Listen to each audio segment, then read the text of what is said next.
Hello students, एक बार फिर welcome है आपका अपने ही प्यारे से चैनल में, जिसमें हम क्वांटम मैकेनिक्स पर थर्ड लेक्चर लेके आए हैं। और आज के वीडियो का टॉपिक है प्लांक्स क्वांटम हाइपोथेसिस, यानी प्लांक की क्वांटम परिकल्पना। तो यहाँ तक हम कैसे पहुंचे उसका एक क्विक रिवीजन कर लेते हैं। तो कहानी की शुरुआत होती है एक क्यूबिकल कैविटी से। एक घन आकार का बॉक्स था जो खोखला था, जिसमें एक होल किया हुआ था, जिसमें जो भी रेडिएशन जाती है वो रेडिएशन अंदर की सरफेस से रिफ्लेक्ट होकर उसी में एब्जॉर्ब हो जाती है।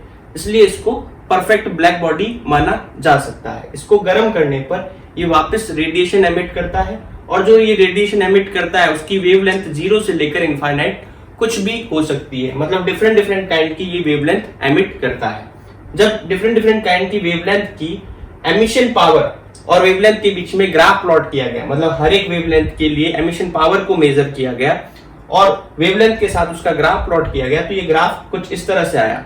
ये वेवलेंथ बढ़ने के साथ साथ एमिशन पावर बढ़ती है, फिर वेवलेंथ बढ़ने के साथ साथ एमिशन पावर डिक्रीज होती है। ये एक बेल शेप का कर्व आया। ऐसा ही कर्व अगर हम फ्रीक्वेंसी के साथ प्लॉट करें, किसका, एमिशन पावर का, तो कर्व की शेप भी बेल शेप ही रहेगी। मतलब पहले इंक्रीज होगी फिर डिक्रीज होगी। क्यों?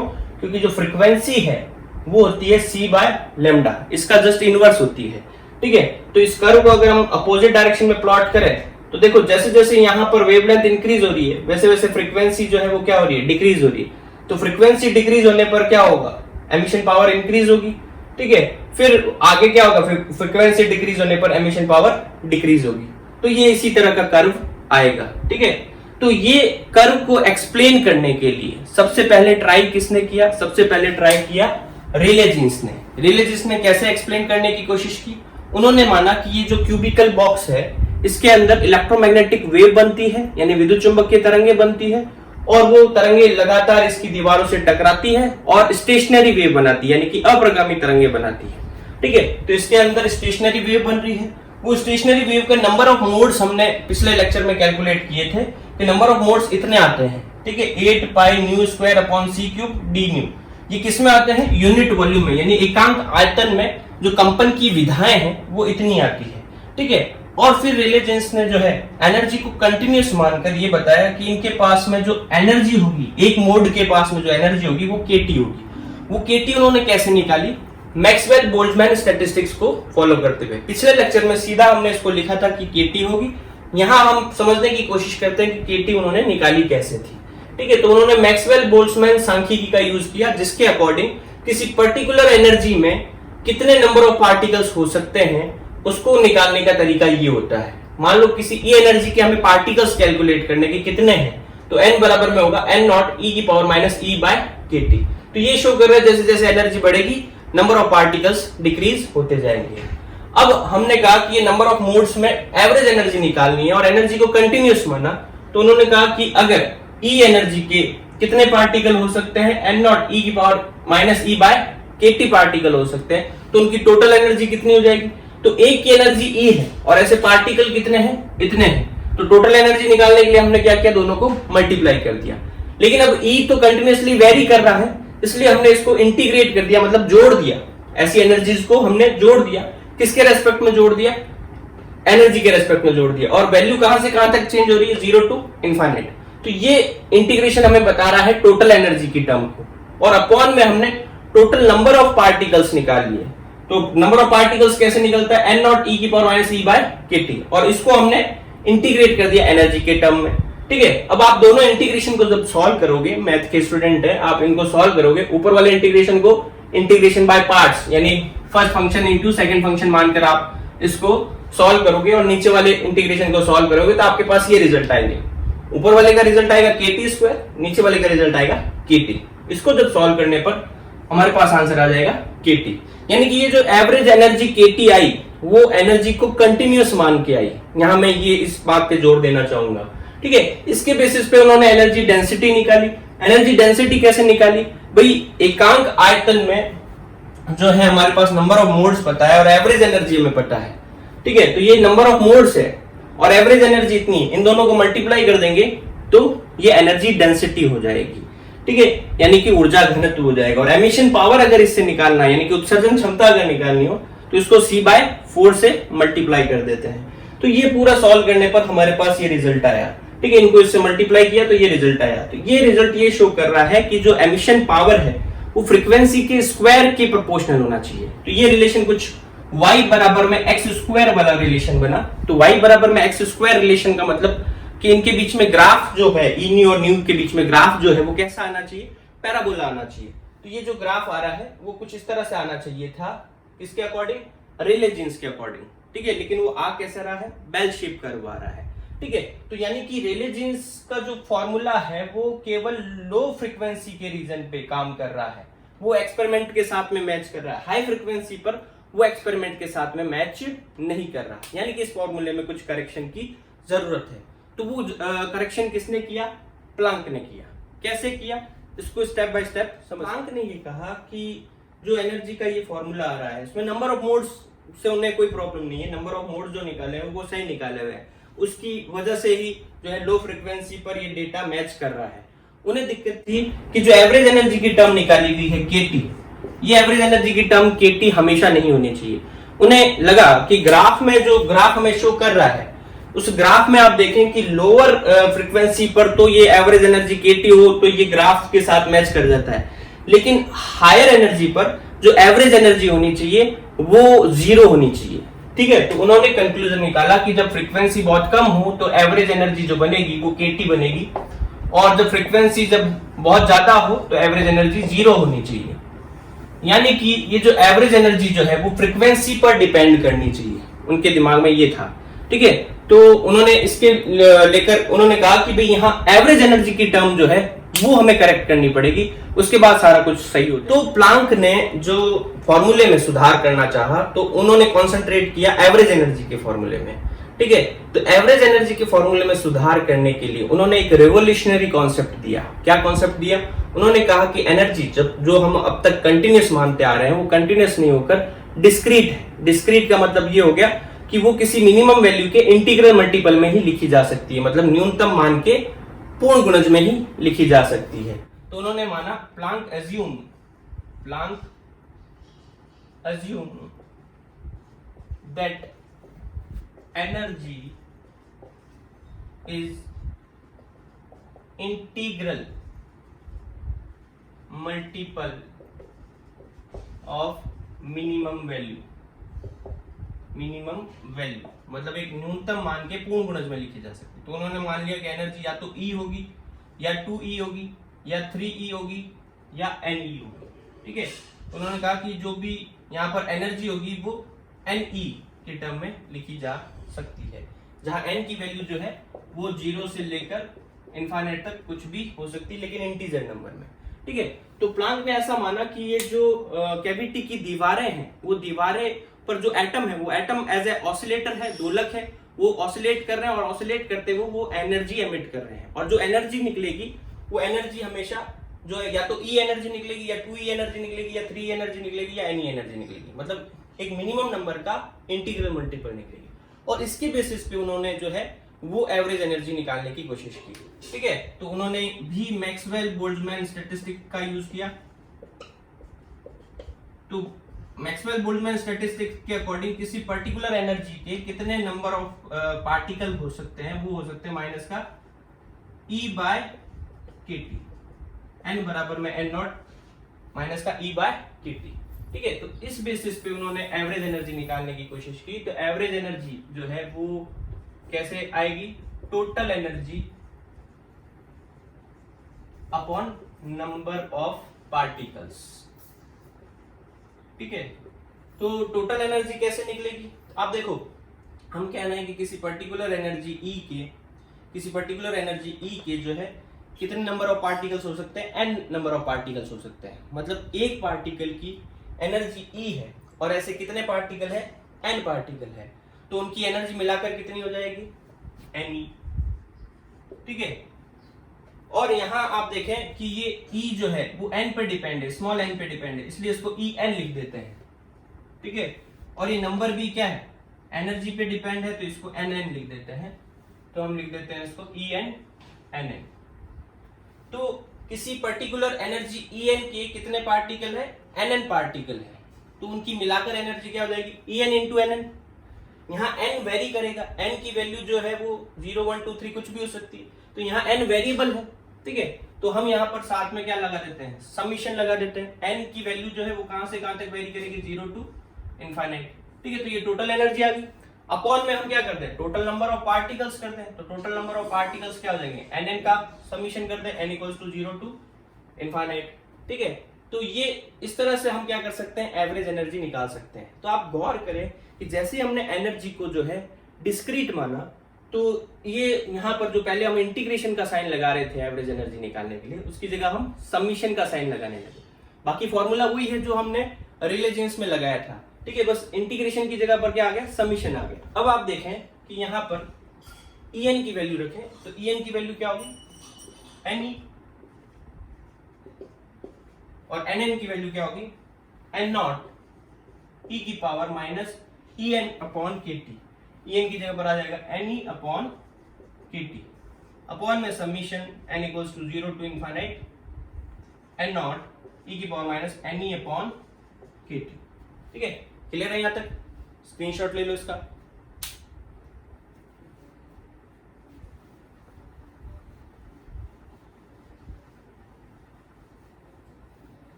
अब देखें कि ये जो एवरेज एनर्जी की टर्म बनेगी वो क्या बनेगी। इसमें देखो आप, जो टर्म n के फॉर्म में नहीं उसको हम बाहर ले सकते हैं। तो यहाँ पर आप देखो कि n0 बाहर आ जाएगा, तो n0 बाहर आ जाएगा, तो ये क्या बचेगा, समीशन ne e की power minus ne by kt upon में समीशन e की power minus ne by kt, ठीक है। n0 बाहर आ गया और कैंसिल हो गया, और यहाँ ये n 0 to infinite, n 0 to infinite. अब देखो इस इंटीग्रेशन को सॉल्व करना है, तो ये तो सॉरी समीशन को सॉल्व करना है, ये तो इजीली सॉल्व हो जाएगा। ऊपर वाले में थोड़ी सी दिक्कत लग रही है हमें, तो हम क्या करें कि ऊपर वाली जो टर्म आ रही है हमारे पास, उसमें हम e बाई kt को कुछ x अज्यूम कर लेते हैं, ठीक है। तो ये हमारे पास फॉर्मूला जो है थोड़ा कॉम्पैक्ट फॉर्म में आ जाएगा, n equals to 0 to infinite. यहाँ हमने e बाई kt को x अज्यूम किया है, तो e की जगह पर क्या माना जा सकता है, x kt, तो ये आ जाएगा nx kt e की पावर, यहाँ e बाई kt पूरा x है, तो ये e की पावर माइनस nx अपॉन में summation n equals to 0 to infinite, और ये आ गया e की power minus n e by kt क्या है, x, ठीक है। ये अपने थोड़ा कॉम्पैक्ट फॉर्म में आ गया। अब देखिए इसको कैसे सॉल्व करेंगे।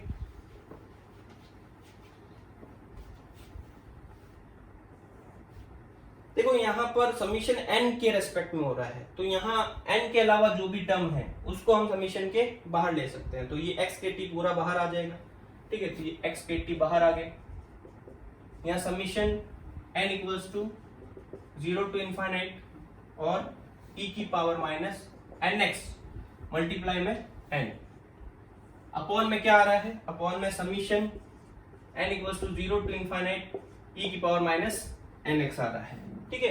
अब इसको हमें सॉल्व करना है, तो यहाँ पर देखो ये ऊपर वाली टर्म को थोड़ा और इजी बनाते हैं हम। तो ऊपर वाली टर्म को और इजी बनाने के लिए हम अगर मान लो ये मानते हैं कि e की पावर माइनस nx का डिफरेंशिएशन करें, अवकलन करें, तो क्या आना चाहिए। तो e की पावर माइनस nx का डिफरेंशिएशन क्या होगा, e की पावर x का डिफरेंशिएशन क्या होता है, e की पावर x, और यहाँ पर देखो nx का डिफरेंशिएशन करेंगे तो यहाँ पर n कांस्टेंट है, x का डिफरेंशिएशन 1 हो जाएगा, तो ये यहाँ पर आ जाएगा माइनस का n। तो देखो इस टर्म का डिफरेंशिएशन क्या आ रहा है, माइनस n e की पावर माइनस nx। तो ऊपर हमारे पास समीशन में क्या आ रहा है, n e की पावर माइनस nx, तो इसकी जगह पर n e की पावर माइनस nx की जगह पर n e की पावर माइनस nx की जगह पर हम क्या लिख सकते हैं, d by d x e की पावर माइनस nx, ये टर्म हम लिख सकते हैं, ठीक है। तो ये टर्म हम इसमें रिप्लेस कर देते हैं, तो रिप्लेस करने पर क्या रिजल्ट आएगा, आइए देखते हैं। अब साथ साथ में स्क्रीनशॉट लेते रहिए। अब देखो कि ये x kt है, और यहाँ जब हम वैल्यू रखते हैं तो क्या आएगा, summation n equals to 0 to infinite, यहाँ पर e की पावर माइनस nx की जगह पर हम लिख सकते हैं n इंटू e की पावर माइनस nx की जगह पर लिख सकते हैं d by d x e की पावर माइनस nx, और आगे माइनस का साइन है वो यहाँ ले आते हैं, अपॉन में समीशन ऑफ e की power minus nx n equals to 0 to infinite, अब देखिए गौर से इसको कि यहाँ पर जो ऊपर हमारे पास टर्म आ रही है वो ये कह रही है कि पहले इसका आप डिफरेंशिएशन करो फिर इसका समीशन करो। तो समीशन और डिफरेंशिएशन में क्या प्रॉपर्टी होती है, अगर आपके पास में बहुत सारे फंक्शन को आप जोड़ रहे हो, ठीक है, आपके पास में y1 y2 y3 yn ये फंक्शन इनको जोड़ रहे हो, फिर इनको आप डिफरेंशिएट करो तो वो रिजल्ट बराबर होगा किसके, आप इनको अलग अलग डिफरेंशिएट कर दो फिर जोड़ दो। ये जो है डिफरेंशिएशन की प्रॉपर्टी होती है, अवकलन की प्रॉपर्टी होती है कि बहुत सारे फंक्शन को जोड़कर डिफरेंशिएशन करो या डिफरेंशिएशन करके जोड़ दो, बात एक ही है। यानी कि हम समीशन और डिफरेंशिएशन को जोड़ना और डिफरेंशिएशन हम अदल बदल कर सकते हैं, उनमें से कोई भी प्रोसेस हम पहले कर सकते हैं। तो वही चीज हम यहाँ रिपीट करते हैं।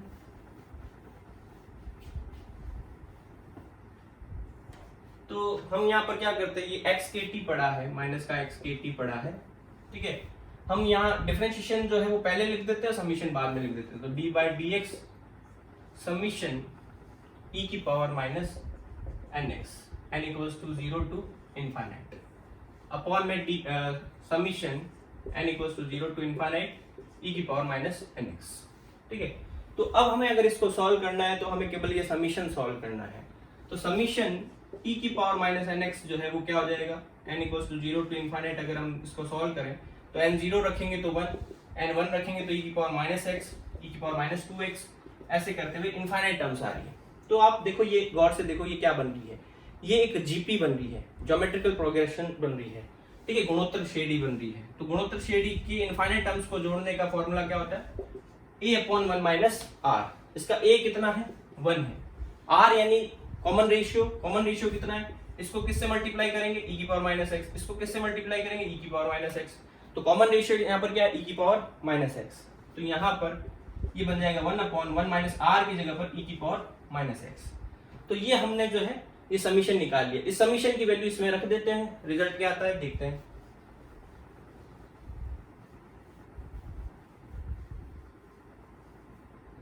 जैसे ये वैल्यू रखेंगे, माइनस एक्स के टी पड़ा है, डी बाई डी एक्स, आप देखो ये वैल्यू रखें 1 अपॉन में 1 माइनस ई की पावर माइनस एक्स अपॉन में ये समीशन की वैल्यू रख दे 1 अपॉन में 1 माइनस ई की पावर माइनस एक्स। अब देखो ऊपर इस टर्म का डिफरेंशिएशन करना है। 1 अपॉन एक्स का डिफरेंशिएशन क्या होता है, माइनस का 1 बाई एक्स स्क्वायर। तो माइनस का एक्स के टी पड़ा है यहाँ पर, इसका माइनस का 1 अपॉन 1 माइनस ई की पावर माइनस एक्स का स्क्वायर, ठीक है। ये 1 अपॉन एक्स की तरह कर दिया डिफरेंशिएशन, फिर ये नीचे वाली टर्म का डिफरेंशिएशन करते हैं। तो 1 का डिफरेंशिएशन 0, ठीक है, 1 का 0 माइनस ई की पावर माइनस एक्स का ई की पावर माइनस एक्स और फिर माइनस एक्स का माइनस 1, तो यहाँ प्लस हो जाएगा। तो ये ओवरऑल ई की पावर माइनस एक्स रह जाएगा। नीचे एज इट इज ये टर्म पड़ी 1 अपॉन ई की पावर माइनस एक्स। अब क्या होगा यहाँ पर देखो, ये माइनस माइनस मल्टीप्लाई होकर प्लस हो जाएगा और ये 1 अपॉन में ई की पावर माइनस एक्स से ये इसकी एक पावर कट जाएगी। अब इसको सिंप्लीफाई करते हैं तो एवरेज एनर्जी जो है हमारे पास क्या बन जाती है, एक्स के टी ई की पावर माइनस एक्स अपॉन में 1 माइनस ई की पावर माइनस एक्स।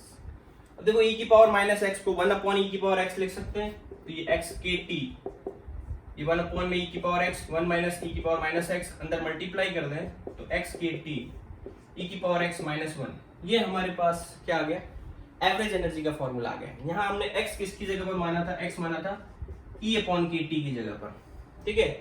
तो ये वैल्यू अगर हम रखते हैं तो हमारे पास ये बन जाएगा क्या, E अपॉन में E की पावर E अपॉन के टी माइनस 1, ये एवरेज एनर्जी की टर्म आ गई। क्लियर है यहाँ तक, ठीक है। तो इसका स्क्रीनशॉट ले लो।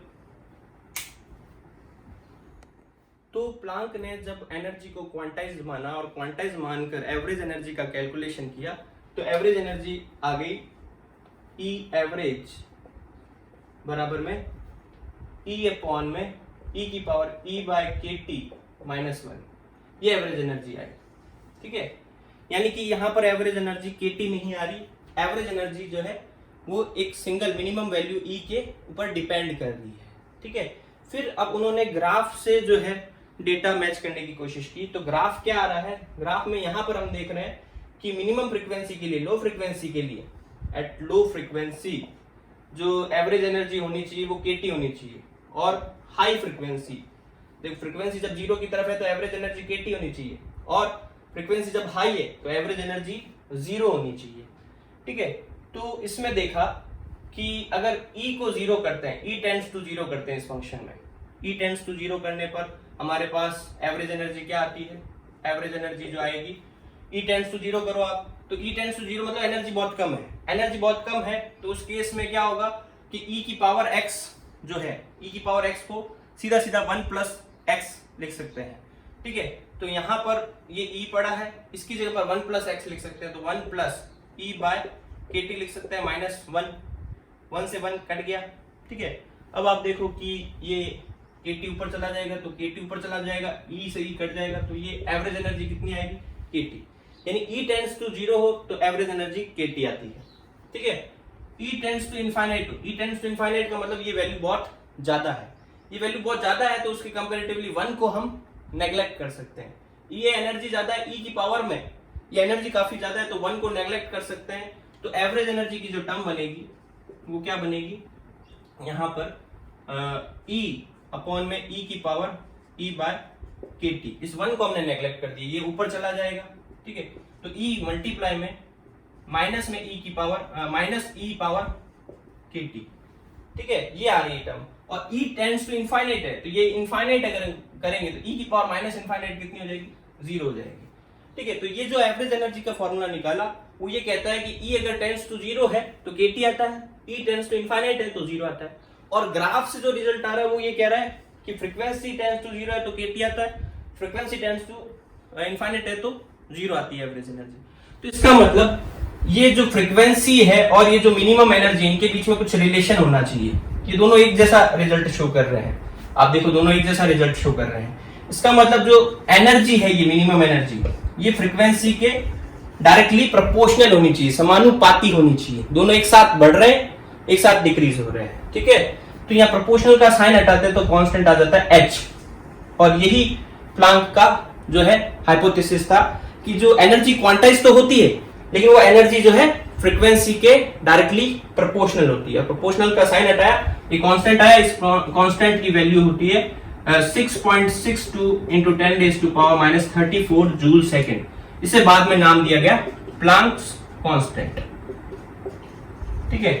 तो ये जब हम इसमें रिप्लेस कर देते हैं तो हमारे पास एवरेज एनर्जी जो है वो क्या बन जाएगी, h न्यू अपॉन में E की power h nu by kt minus 1, ये एवरेज एनर्जी आ जाएगी, ठीक है। तो ये था प्लांक का करेक्शन फॉर्मूले में एवरेज एनर्जी में, ठीक है। उसके बेसिस पे जो एनर्जी डेंसिटी है वो क्या बनेगी, आइए देखते हैं। तो आपको प्लांक ने जो प्रोसेस अपनाया वो समझ में पूरी तरह से आ गया होगा कि कैसे उन्होंने एनर्जी को पहले क्वांटाइज्ड माना, फिर ग्राफ से कंपेयर करके उन्होंने ये बताया कि जो एनर्जी क्वांटाइज्ड एनर्जी, जो मिनिमम एनर्जी है वो फ्रीक्वेंसी पर डिपेंड करनी चाहिए, और उन्होंने एवरेज एनर्जी का जो फॉर्मूला निकाल लिया था वो निकाल लिया था h न्यू अपॉन E की power h nu by kt minus 1, ठीक है। इस एवरेज एनर्जी को नंबर ऑफ मोड्स से मल्टीप्लाई कर दे, जो कि रेले जीन्स पहले ही निकाल चुके थे, नंबर ऑफ मोड्स क्या थे, 8 pi nu square upon c cube, ठीक है। इससे अगर मल्टीप्लाई कर दे तो एनर्जी डेंसिटी आ जाती है। तो एनर्जी डेंसिटी यानी कि ऊर्जा घनत्व, एनर्जी डेंसिटी ऊर्जा घनत्व, हिंदी मीडियम वाले जो है मेरी बात सुने अच्छे से, मतलब वो उस हिसाब से लिखे, और इंग्लिश मीडियम वाले सीधा बोर्ड से नोट कर सकते हैं। तो ये एनर्जी डेंसिटी आ गई, ठीक है। एनर्जी डेंसिटी का फॉर्मूला ये प्लांक ने दिया, इसलिए इसको बोलते हैं प्लांक्स रेडिएशन फॉर्मूला, ठीक है। अब इसमें हम दो केस देखते हैं, केस फर्स्ट देखते हैं। केस फर्स्ट में हम देखते हैं कि जब फ्रीक्वेंसी जो है बहुत कम हो, न्यू टेंड्स टू 0, फ्रीक्वेंसी जब बहुत कम होगी तो आप देखें इसमें फ्रीक्वेंसी जब बहुत कम होगी तो ये E की power h nu by kt बहुत कम होगा, ये 1 plus h nu by kt लिख सकते हैं। ये कैसे लिख सकते हैं, क्योंकि E की पावर x जो होती है वो क्या होती है, E की पावर x जो है वो होता है 1 plus x square by 2 something this, ऐसे चलता रहता है, ठीक है। x cube by factorial 3, x 4 bye factorial 4। तो हम कह रहे हैं कि ये जो E की पावर x बहुत कम है, क्योंकि न्यू बहुत कम है, तो इसकी जो बड़ी घात है वो इग्नोर हो जाएगी, तो 1 प्लस x रह जाएगा केवल, ठीक है। तो 1 plus h nu by kt हो जाएगा, ठीक है। अब इसके बेसिस पे जो वैल्यू आएगी वो क्या आएगी, h न्यू पड़ा है, यहाँ इसकी जगह पर 1 plus h nu by kt रख देते हैं, और माइनस का 1 मल्टीप्लाई में 8 pi nu square upon C cube D new. देखो 1 से 1 कट गया, एच न्यू से एच न्यू कट जाएगा, ये के टी ऊपर चला जाएगा, तो ये क्या आएगा 8 pi nu square upon C cube के टी डी न्यू। तो आप देखो ये वही फॉर्मूला है जो रेले जीन्स ने दिया था, यानी कि प्लांक का फॉर्मूला लो फ्रीक्वेंसी पर, कम फ्रीक्वेंसी पर रेले जीन्स के फॉर्मूले से मैच करता है। ठीक है, अब देखें कि हाई फ्रीक्वेंसी पर क्या होगा। When frequency is very high, तो फ्रीक्वेंसी हाई हो तो क्या होगा। ठीक है, तो फ्रीक्वेंसी हाई होने का मतलब ये हो गया कि e की power H nu by K T काफी बड़ा होगा इससे 1 से, क्योंकि न्यू काफी बड़ा है, न्यू टेंड्स टू इनफाइनाइट है, तो न्यू काफी बड़ा है तो e की पावर भी काफी बड़ी होगी, किसके कंपैरेटिवली 1 के कंपैरेटिवली। तो इस बार हम इस 1 को नेग्लेक्ट कर देंगे, और 1 को जब हम नेग्लेक्ट करेंगे तो एनर्जी डेंसिटी का जो फॉर्मूला बनेगा वो क्या बनेगा, ये 1 को नेग्लेक्ट करने पर ये एच न्यू पड़ा है, इसके साथ मल्टीप्लाई में आ जाएगा e की पावर, देखो नीचे रह गया e की power H nu by K T. ठीक है, 1 को नेग्लेक्ट कर दिया, मल्टीप्लाई में पड़ा 8 पाई न्यू स्क्वायर सी क्यूब डी न्यू। ठीक है, अब ये e की पावर अपॉन में जो है ऊपर लेके जाएंगे तो पावर माइनस हो जाएगी, तो एनर्जी डेंसिटी जो बनेगा वो ये बनेगा 8 पाई अपॉन सी क्यूब। देखो न्यू स्क्वायर न्यू को मल्टीप्लाई करेंगे तो न्यू क्यूब हो जाएगा, एच न्यू क्यूब e की power minus H nu by K T D nu. तो देखो यहां पर जैसे जैसे फ्रीक्वेंसी बढ़ेगी वैसे वैसे ये टर्म जो है वो डिक्रीज होती जाएगी। तो ये बता रहा है कि फ्रीक्वेंसी बढ़ने पर ग्राफ जो है वो क्या होना चाहिए, नीचे आना चाहिए, तो ग्राफ नीचे आना चाहिए। ठीक है, तो हायर फ्रीक्वेंसी पर भी जो है, हायर फ्रीक्वेंसी पर भी जो है ग्राफ क्या हो रहा है, नीचे आ रहा है, और लोअर फ्रीक्वेंसी पर जो है वो कौन सी टर्म डोमिनेट कर रही है, लोअर फ्रीक्वेंसी पर तो डोमिनेट कर रही थी न्यू स्क्वायर वाली टर्म, और हायर फ्रीक्वेंसी पर कौन सी टर्म डोमिनेट करेगी, e की power minus H nu by K T वाली टर्म। ठीक है, तो ये हमने पढ़ा प्लांक का रेडिएशन लॉ। आई होप यहां तक आपको पूरा अच्छे से क्लियर हो गया होगा। तो अब हम प्लांक के रेडिएशन लॉ पर बेस कुछ क्वेश्चंस करते हैं जो एग्जाम में इंपॉर्टेंट रहते हैं। तो पहला क्वेश्चन है, प्लांक के नियम से वीन का रेडिएशन लॉ यानी वीन विकिरण नियम को प्रूव करना है। ठीक है, तो बड़ा ही इजी सा रूल है यहाँ पर। आप देखो प्लांक की रेडिएशन लॉ के अकॉर्डिंग जो energy density I you new D new वो कितनी आई, एच न्यू अपॉन ई की power H nu by K t minus 1। Average energy इसको 8 पाई नंबर ऑफ मोड से मल्टीप्लाई कर दे, 8 pi nu square upon C cube D new. ये energy density का formula आया। ठीक है, अब इसमें अगर हम न्यू को सी अपॉन लैम्डा लिख दें, ठीक है, न्यू की जगह पर सी अपॉन लैम्डा जो हमें पता है होता है वो रख दें, तो ये बन जाएगा h c upon lambda e की power h c upon lambda k t minus 1, 8 pi nu square की जगह पर c square upon lambda square, नीचे सी क्यूब। अब डी न्यू की जगह पर क्या आएगा, न्यू अगर सी अपॉन लैम्डा है तो डी न्यू मतलब उसका डिफरेंशिएशन करना है, तो सी तो कांस्टेंट है, 1 अपॉन लैम्डा का डिफरेंशिएशन क्या हो जाएगा, 1 अपॉन लैम्डा स्क्वायर, आगे माइनस का टर्म डी लैम्डा।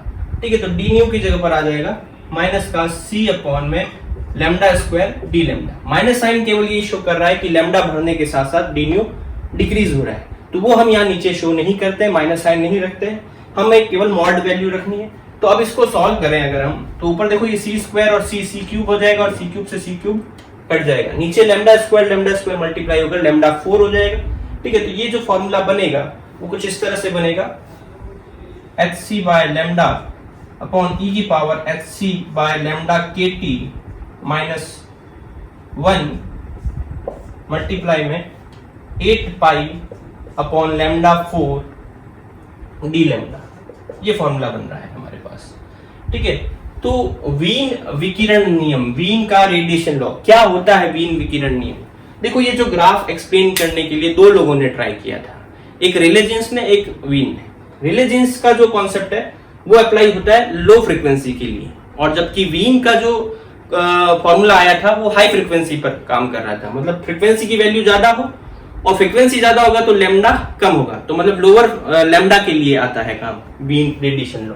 ठीक है, तो ये जो फॉर्मूला आया हमारे पास, इस फॉर्मूले में अगर हम लैम्डा को जो है टेंड्स टू 0 मान ले, लोअर वैल्यू ले लें उसकी, तो जो फॉर्मूला बनेगा वो वीन रेडिएशन फॉर्मूला होता है।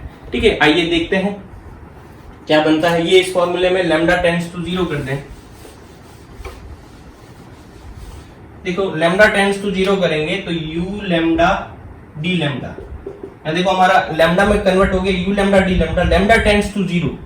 ठीक है, तो यहाँ लैम्डा टेंड्स टू 0 करने का मतलब ये हो गया कि ये e की पावर टेंड्स टू इनफाइनाइट हो जाएगी। लैम्डा टेंड्स टू 0 करने का मतलब e की power hc upon lambda kt, ये टेंड्स टू 0 मतलब e की पावर इनफाइनाइट की तरफ टेंड्स करेगी, मतलब ये e की पावर काफी बड़ी हो जाएगी।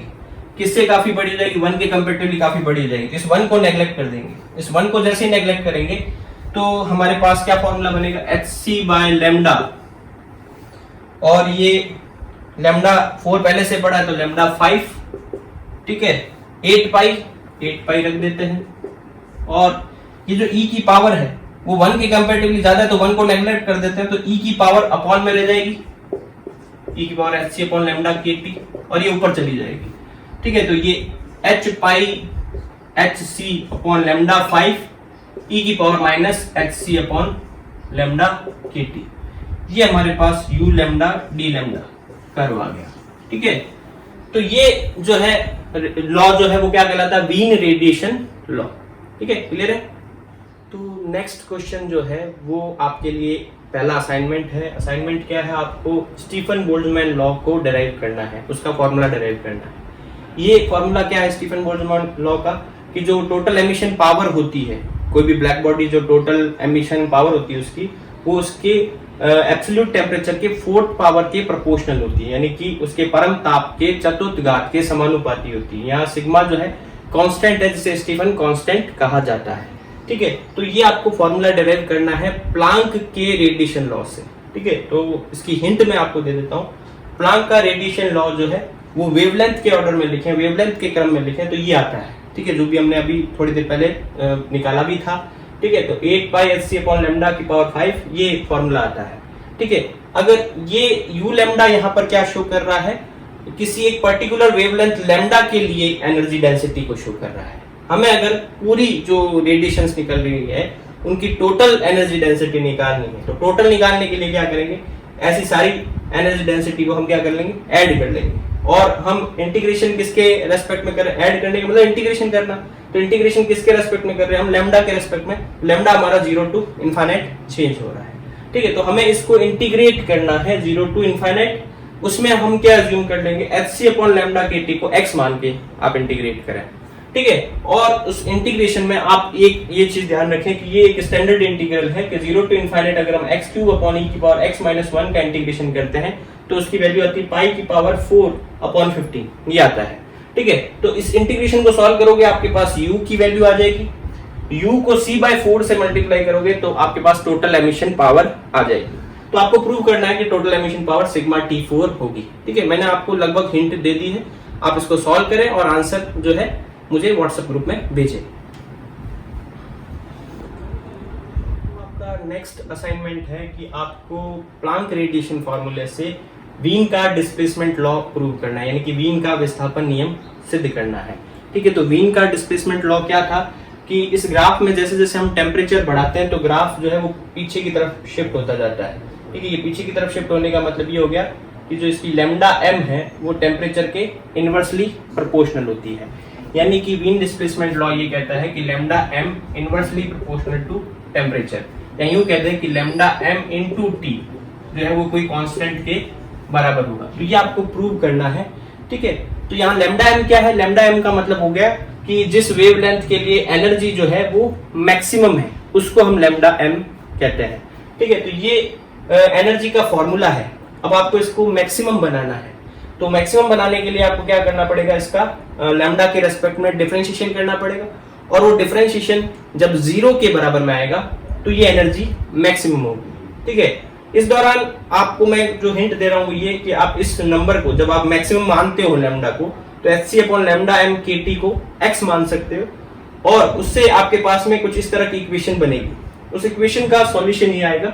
ये सारा कुछ एज्यूम करते हुए आपको फाइनल रिजल्ट तक पहुंचना है कि लैम्डा m t बराबर में b होगा। ये वीन डिस्प्लेसमेंट लॉ है, जहां b की वैल्यू जो है वो होती है 2.9 इंटू 10⁻⁻3।